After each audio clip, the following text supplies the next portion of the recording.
Hi friends, அனைவருக்கும் இனிய காலை வணக்கம். இன்றைக்கி பார்த்திங்கன்னா செவ்வாய்க்கிழமை. சரி சாம்பார் வச்சிடலாம் அப்படின்ட்டு பருப்பு போட்டு விட்டாச்சு. இந்த பக்கம் அரிசி ஊற வச்சுட்டு முள்ளங்கி இருந்தது, முள்ளங்கி சாம்பார் வச்சு வாழைக்காய் வறுவல் பண்ணிடலான்ட்டு வாழைக்காயெல்லாம் க்ளீன் பண்ணி காய் வணக்கி விட்டாச்சு. காய் ரெடி ஆகிட்டுருக்குது. இந்த பக்கம் பார்த்திங்கன்னா சாப்பாடு ரெடி ஆயிடுச்சு. அதுக்குள்ளே காயும் ரெடி ஆயிடுச்சு. சரி பாப்பாவுக்கு சாப்பிட்றதுக்கு சாப்பாடு போட்டு கொடுத்துர்லான்ட்டு அவளுக்கு சாப்பாடு போட்டு கொடுத்துட்டு பார்த்திங்கன்னா டிஃபன் பாக்ஸும் பேக் பண்ணிட்டேன். கோதுமை மாவு தீர்ந்து போச்சு. அதனால் பார்த்திங்கன்னா நம்ம கோதுமை வாங்கிட்டு வந்திருந்தோம்.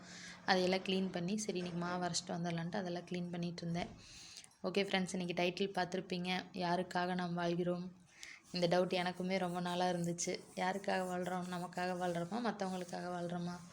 75% மற்றவங்களுக்காக தான் வாழ்கிறோம், 25% தான் நமக்காக வாழ்கிறோம். நான் இவ்வளோ நாள் அப்படி தான் இருந்திருக்கிறேன். அதனால் இனிமேல் அப்படி இருக்கக்கூடாது. எந்த ஒரு கஷ்டம் வந்தாலோ சந்தோஷம் வந்தாலும் அது நம்ம குடும்பத்தை தான் சேரும்.